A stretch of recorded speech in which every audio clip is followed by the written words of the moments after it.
Welcome back, dear students, to our channel Change Makers. My name is Jatin Jangda and I have done MSc in Maths. We are continuing our topic arithmetic progression. In one video, we have discussed about the introduction of arithmetic progression and done some questions of 5.1 of NCERT. Today we are going to do 5.2. As stated, some questions I have stated here, we will try to solve them. So our first question here is question number 1. We have given a is equal to minus 18.9, d is equal to 2.5 and n we have to find an is equal to में 3.6। तो हमने क्या करना है, हमारे पास a दे रखा है, उन्होंने d दे रखा है और an दे रखा है। ठीक है, तो हमने n फाइंड करना है। ये क्वेश्चन नंबर 1 का पार्ट नंबर 4 है। ठीक है, तो हमने प्रीवियस वीडियो में एक फॉर्मूला डिस्कस किया था जो कि हमने ड्राइव करा था, that is an is equal to a plus n minus 1 into में d। ये हमने ड्राइव करके देखा था भी कैसे बना था ये फॉर्मूला, है ना। तो इसी का यूज करके हम इनको फाइंड करेंगे। ठीक है, तो इसमें हमारे पास इस फॉर्मूले में जो जो हमारे पास गिवन है इन्फॉर्मेशन वो हम लिख देंगे और बाद में जो बच जाएगा उसकी वैल्यू निकाल लेंगे। तो जैसे हमारे पास ए की वैल्यू गिवन है दैट इज माइनस 18.5। ठीक है, तो सबसे पहले यहाँ पे ए एन है, तो ए की वैल्यू आ गई हमारे पास माइनस 18.9। ठीक है, उसके बाद प्लस यहाँ पे क्या है n माइनस 1। एन की वैल्यू तो हमें गिवन नहीं है तो हम एन की वैल्यू तो लिख नहीं पाएंगे। तो उसके बाद n माइनस 1 और यहाँ पे हमारे पास कितना है d की वैल्यू 2.5, तो 2.5 आ गई हमारी d की वैल्यू। और यहाँ पे है an और an की वैल्यू हमें कितनी दे रखी है 3.6, तो यहाँ पे कितना आ जाएगा 3.6। an की जगह an की वैल्यू, a की जगह a की वैल्यू, d की जगह d की वैल्यू, n हमें गिवन नहीं है तो हम लिख नहीं पाएंगे, इसकी वैल्यू हम फाइंड करेंगे। ठीक है, तो अब देखते हैं इसको कैसे होता है। तो जैसे ये माइनस 18.9 है, अगर हम इसको लेफ्ट हैंड साइड ले आए तो हमारे पास क्या आ जाएगा 3.6 प्लस 18.9 इज इक्वल टू में, ये तो उधर चला गया, बच गया हमारे पास n माइनस 1 और यहाँ पे 2.5। ठीक है, तो अब इन दोनों को ऐड करो, जब इन दोनों को ऐड करेंगे तो हमारे पास कितना आ जाएगा 22.5 इज इक्वल टू में n माइनस 1 और यहाँ पे 2.5। ठीक है, अब ये 2.5 है जो वो इसके साथ मल्टीप्लाई में, तो अगर मैं इसको लेफ्ट हैंड साइड लेके आऊंगा तो डिवाइड में आ जाएगा, तो यानी कि 22.5 divided by 2.5 is equal to में n माइनस 1।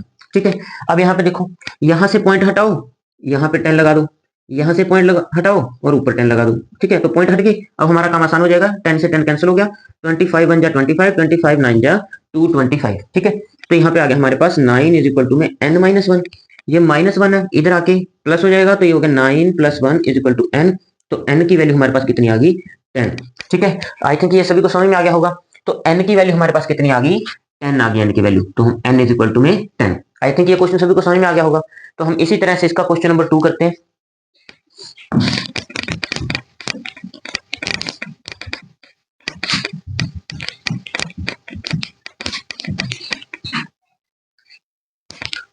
हाँ जी, तो इसका क्वेश्चन नंबर 2 में क्या है, क्वेश्चन नंबर 2 में हमारे पास ए एन हमने फाइंड करना है, तो यानी कि एन की वैल्यू फाइंड करनी है, तो यहाँ लिख लिया हमने। उसके बाद ए की वैल्यू 3.5 प्लस एन की वैल्यू 105 माइनस 1, ऐसे होता है ना। ठीक है, तो 105 है तो यहाँ भी एन की वैल्यू कितनी आ जाएगी 105। ठीक है, तो उसके बाद डी हमें कितना दे रखा है 0, तो डी की जगह 0, एन की जगह उसकी वैल्यू और यहाँ पे भी एन की वैल्यू। ठीक है, तो अब देखते हैं कि ए 105 कितना आता है। ए 105 इज इक्वल टू में ये हो गया 3.5, तो ये हो गया हमारे पास 104 मल्टीप्लाई में 0, और ये 0 को अगर हम किसी से मल्टीप्लाई करते तो 0 ही आ जाता है ना, तो यानी कि ए 105 इज इक्वल टू में 3.5, यही आ गया क्योंकि ये 0 प्लस समथिंग। ठीक है, तो 0 के अगर हम प्लस कर दें 3.5 में तो 3.5 ही आ जाएगा। ठीक है, तो यही अब हमें यहाँ पे देखा कि ए भी 3.5 था, ये भी 3.5, क्यों आया ये, क्योंकि अगर हम इसको थोड़ा सा क्वेश्चन को एनालाइज करें ना, देखो तो अगर फर्स्ट टर्म 3.5 है, डी हमारा कितना है 0, अगर हम इसमें 0 ऐड करें तो यही सेम नंबर आएगा, फिर से हम इसमें 0 ऐड करें यही सेम नंबर आएगा, तो यानी कि यही नंबर आता जाएगा चाहे हमें कौन सी भी टर्म फाइंड करनी हो एन में। ठीक है, चाहे हमें एन 1000 एन इक्वल टू 1000 निकालना हो, चाहे कितना भी निकालना हो, हर बार 3.5 ही आएगा। ठीक है, तो आई थिंक ये वाला क्वेश्चन आपको सबको समझ में आ गया होगा। अब क्वेश्चन नंबर 1 आप सभी का हो जाएगा, इसी तरह के पार्ट्स हैं सारे, तो फर्स्ट 3 पार्ट्स आई थिंक आप सभी ट्राई कर लोगे। अगर कोई प्रॉब्लम आती है तो कमेंट बॉक्स में लिख देना, हम नेक्स्ट वीडियो में डिस्कस कर लेंगे। तो इसके बाद हमारा क्वेश्चन नंबर 2 है। क्वेश्चन नंबर 2 में उन्होंने बोला है 30th टर्म ऑफ एपी, तो हमने 30th टर्म फाइंड करना है, यानी कि A30 फाइंड करना है। तो A30 अगर हमने फाइंड करना है तो A30 कैसे निकलेगा, A प्लस 29D हो जाएगा ना ये। ठीक है, क्योंकि हमने प्रीवियस वीडियो में डिस्कस किया था कि जितना भी हमने यहाँ फाइंड करना तो उसमें से एक वैल्यू कम, ठीक है, अगर ये 30 है तो 30 से कम करेंगे तो 29, तो यहाँ पे 29 और डी। ठीक है, तो a प्लस 29d। तो अब यहाँ पे हम देखते हैं हमारे पास जो एपी है वो क्या है। एपी इन्होंने दे रखी है हमें 10, 7, 4 एंड सो ऑन। तो इसमें से a हमारा कितना है 10, d हम फाइंड कर लेते हैं। तो d हमारा कितना आ गया a2 माइनस a1। तो जब हमने इसको देखा तो ये आ गया -3। ठीक है, तो यहाँ से जो d की वैल्यू आ गई वो हमारी कितनी आ गई -3। तो अब हम इस डेटा को इस वाले इक्वेशन में फिल कर देते हैं। तो हमारे पास क्या आ गया a30 इज इक्वल टू में, तो a कितना है हमारे पास 10 प्लस 29 इंटू में -3। ठीक है, तो अब इनकी मल्टीप्लाई कर दो तो ये हो गया 10। अब ये माइनस है तो यहाँ भी नेगेटिव का साइन आ जाएगा, है ना। और जब इन दोनों को हम मल्टीप्लाई करेंगे तो ये आ जाएगा 87। ठीक है, तो 10 माइनस 87, तो ये माइनस का साइन है और ये बड़ा वैल्यू है तो ये माइनस का साइन कंटेन करेगा, और ये अपोजिट साइन है तो माइनस हो जाएगी, तो माइनस करेंगे तो 77। तो यानी कि a30 कितना आ गया हमारे पास -77। तो यानी कि इसका हमारा सी ऑप्शन क्या है करेक्ट। ठीक है, तो हम नेक्स्ट आगे करते हैं।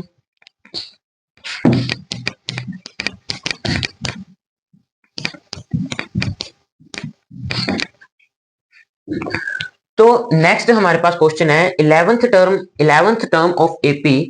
इस एपी की हमने 11th टर्म फाइंड करनी है, सेम ही क्वेश्चन है एग्जैक्ट। ठीक है, तो यानी कि a11 इज इक्वल टू में a प्लस 10d हो जाएगा, इससे कम। ठीक है, तो अब हमारे पास जो एपी है वो क्या है -3, -1/2, 2 एंड सो। ठीक है, तो a की वैल्यू तो हमारे पास -3 आ गई, d हम फाइंड कर लेते हैं। तो d हमारे पास a2 माइनस a1। ठीक है, तो ये -1/2, ये +3, माइनस माइनस प्लस हो जाता है। ठीक है, तो अब इसका एलसीएम ले लो, जब एलसीएम लोगे तो ये हो जाएगा -1 + 6 दैट इज 5/2। ठीक है, तो d की वैल्यू हमारे पास कितनी आ गई 5/2, बस इसमें रख दो। अब तो ये आ गया हमारे पास a11 इज इक्वल टू में a की वैल्यू हमारे पास -3 प्लस 10 इंटू में 5/2। तो 2 को इससे कैंसिल करेंगे तो 5 आ जाएगा, तो -3 + 25, तो इसको ऐड कर दो। अब इसमें 25 बड़ा है तो प्लस का साइन आएगा, इन दोनों को माइनस करेंगे तो 22। तो a11 हमारा कितना आ गया 22, that is our B option. तो आई थिंक ये क्वेश्चन सभी को समझ में आ गया होगा। ठीक है, तो नेक्स्ट आगे करते हैं अब।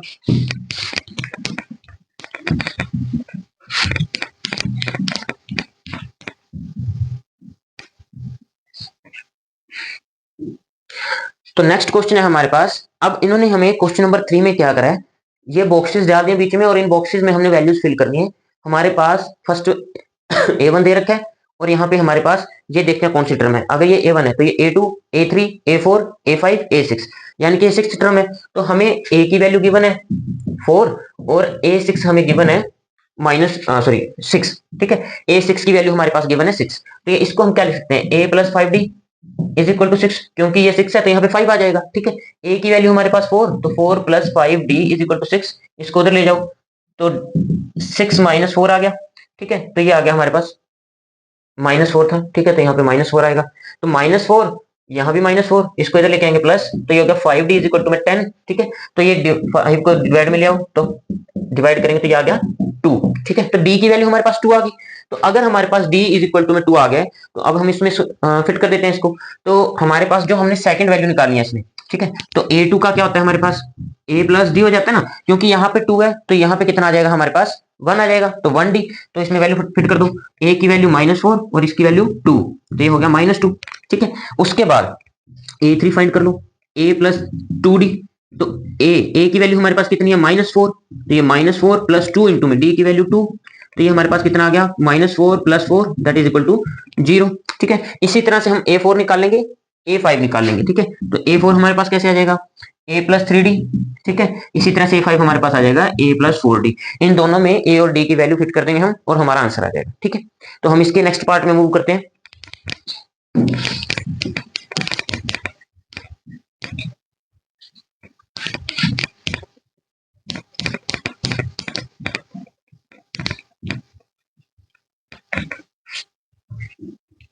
हाँ जी, तो इसका नेक्स्ट पार्ट है हमारे पास जिसमें a2 दे रखा है, हमें a1 तो दे नहीं रखा, a2 दे रखा है और हमें क्या दे रखा है a6 दे रखा है, जैसे 1 2 3 4 5 6। ठीक है, तो हमें a2 गिवन है, a2 की वैल्यू हमारे पास है 38 और हमारे पास a6 है, a6 की वैल्यू कितनी है हमारे पास -22।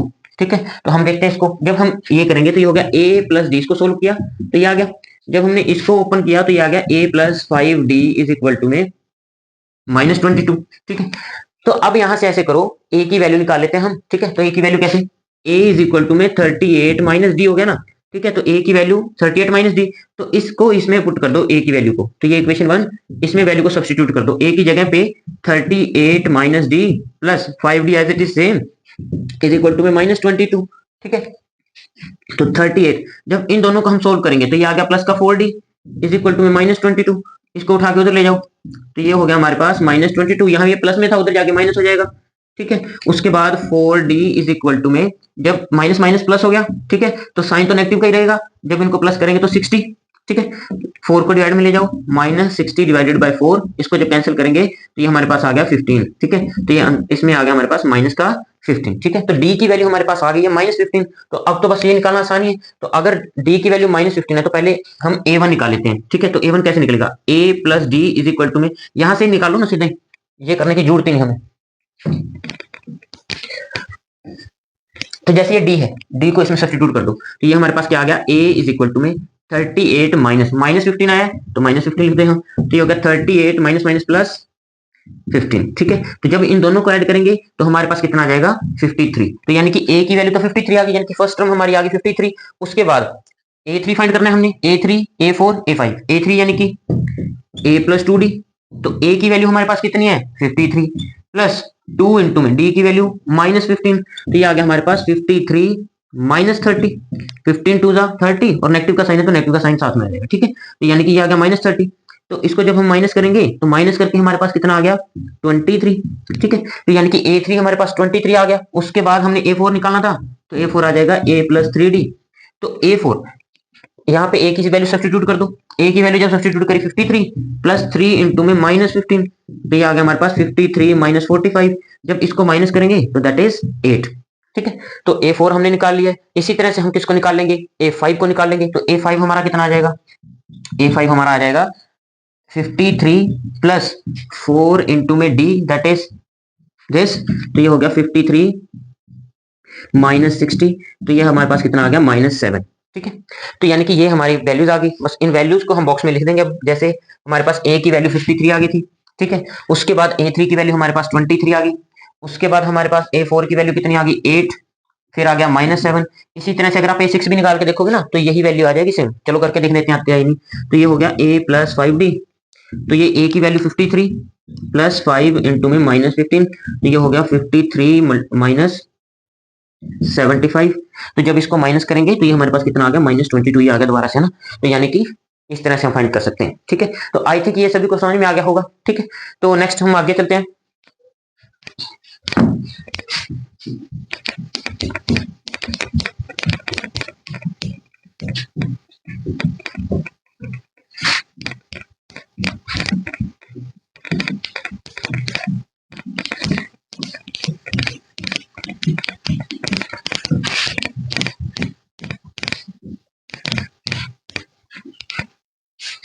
हाँ जी, तो हमने क्वेश्चन नंबर 3 तक कर लिया। क्वेश्चन नंबर 4 में उन्होंने क्या बोला हमें, देखो क्वेश्चन नंबर 4 और question number 5 exactly same questions हैं, तो हम इन दोनों में से एक ही को करेंगे, एक आप खुद करोगे। तो इसमें क्वेश्चन नंबर 4 है जैसे, तो which term of AP is 78, तो हमें क्या करना है, इनमें से जब हम आगे चलते जाएंगे तो कौन सी टर्म पे जाके 78 आ जाएगा, यानी कि हमने n की वैल्यू फाइंड करनी है यहाँ पे। ठीक है, तो अब ऐसे ये है, सेम क्वेश्चन ये है, इसमें उन्होंने क्या बोला है 18 से लेके हम -47 तक आ गए, तो -47 तक आने के बाद जो n की वैल्यू है वो क्या आएगी वो हमने फाइंड करनी है। ठीक है, तो हम कर लेते हैं इसको। हम इसका फिफ्थ क्वेश्चन कर रहे हैं, तो फिफ्थ क्वेश्चन का सेकंड पार्ट है ये। ठीक है, तो फिफ्थ क्वेश्चन का सेकंड पार्ट है जिसमें हमारे पास एपी दे रखे हैं उन्होंने 18, 15 एंड हाफ, उसके बाद 13 and so on up to -47, और हमने फाइंड करना है n। ठीक है, तो हमारे पास an का फॉर्मूला होता है a plus n minus 1 into में d। ठीक है, तो इसको यूज करेंगे हम। तो हमारे पास a की वैल्यू कितनी है 18। ठीक है, उसके बाद हमने d फाइंड करना है, तो d हम फाइंड कर लेते हैं। तो हमारे पास जब इसको सोल्व करेंगे तो ये हमारे पास कितना आ गया 31/2 आ जाएगा ना ये, तो यानी कि 31/2 में से माइनस कर देना 18 को। ठीक है, तो 18 को माइनस कर देंगे, तो 18 को माइनस करने के बाद हमारे पास एलसीएम ले लो, तो ये आ गया 31 और ये हो गया हमारे पास कितना 36, तो ये आ गया -5/2। ठीक है, तो d की वैल्यू आ गई हमारे पास, a की वैल्यू आ गई। चलो अब फॉर्मूले में फिट कर देते हैं वैल्यूज को। तो इसको हमने हमेशा क्या लेना है, अगर हम n की वैल्यू फाइंड कर रहे हैं तो ये हमारा क्या हो जाता है an हो जाता है, क्या हो जाता है an। ठीक है, तो कर लेते हैं इसको। ए एन हमारा a n is equal to में a plus n minus one into में डी। ठीक है, तो ए एन की वैल्यू हमारे पास कितनी है -47, ए की वैल्यू हमारे पास कितनी है 18, एन हमें पता नहीं, डी हमारे पास कितना है -5/2। लेट्स सी क्या होता है। इस 18 को उठा के इधर ले आओ, -47 -18 हो गया। ठीक है, उसके बाद इज इक्वल टू में n-1 और ये -5/2, तो ये माइनस माइनस हो गया प्लस, माइनस माइनस प्लस हो गया, तो ये माइनस का साइन तो रहेगा ही। ठीक है, माइनस माइनस प्लस करेंगे तो ये हो गया 65। ठीक है, 65 हो गया और इज इक्वल टू में आ गया हमारे पास n-1 इज इक्वल टू -5/2। ठीक है, इसके बाद हमने क्या करना है, ये जो -5/2 है इसको उठा के इधर ले आएंगे। अब ये 2 यहाँ पे डिवाइड में है तो इधर आके मल्टीप्लाई, और ये -5 इधर मल्टीप्लाई में है तो इधर आके हो जाएगा डिवाइड, यानी कि -65 डिवाइड वाला मल्टीप्लाई में, मल्टीप्लाई वाला डिवाइड में। ठीक है, तो इज इक्वल टू में n-1, माइनस से माइनस कैंसिल हो गया 1 पे, और ये हमारे पास आ गया 13। ठीक है, और 13 टू ज़ा कितना होता है 26, तो n-1, अब -1 को उठा के इधर ले आओ तो 26 + 1 इज इक्वल टू n, और it implies n is equal to में 27। तो n की वैल्यू हमारे पास कितनी आ गई 27 आ गई। तो यानी कि जब n की वैल्यू 27 होगी तो हमारे पास क्या आएगा -47 आएगा। आई थिंक ये क्वेश्चन सभी को समझ में आ गया होगा।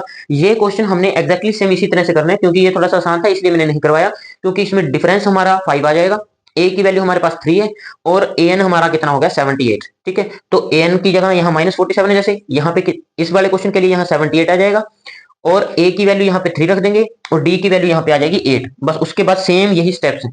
ठीक है, इन्हीं स्टेप्स को हम फॉलो करेंगे और हमारा क्वेश्चन हो जाएगा। ठीक है, अगर फिर भी कोई प्रॉब्लम आए तो कमेंट बॉक्स में लिख देना आपने, हम नेक्स्ट वीडियो में इसके बारे में डिस्कस कर लेंगे। ठीक है,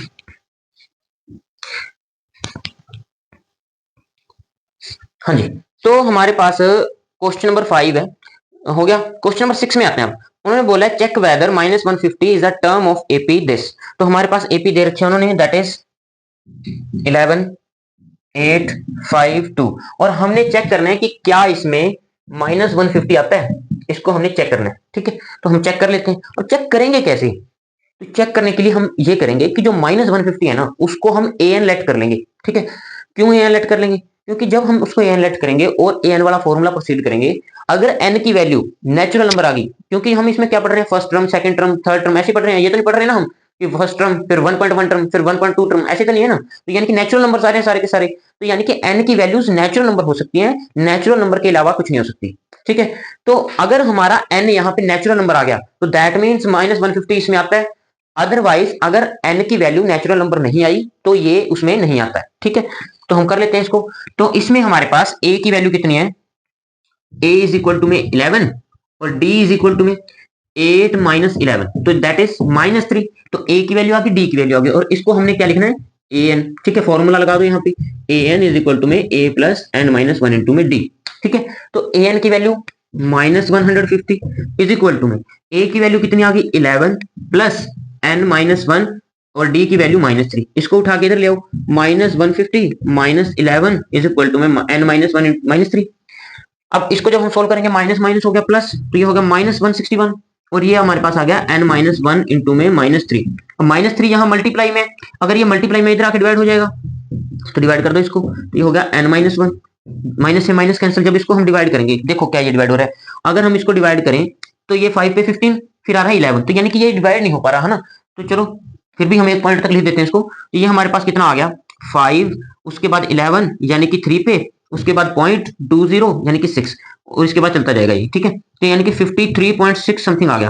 ठीक है, इज इक्वल टू n-1, -1 को इधर लेके आओ, 53.6 and something plus 1 is equal to में n। तो ये तो 54.6 समथिंग आ गया इज इक्वल टू n। तो क्या ये नेचुरल वैल्यू है, ये तो नेचुरल वैल्यू है ही नहीं ना। ठीक है, तो अगर ये नेचुरल वैल्यू नहीं आई है n की, तो दैट मीन्स -150 है जो वो इस एपी में नहीं आता। ठीक है, तो हम यहाँ पे लिखेंगे no, -150 is not a term of AP. ठीक है, तो हम यहाँ मेंशन कर देंगे that -150 is not an term of AP. I think ये क्वेश्चन सभी को समझ में आ गया होगा। ठीक है,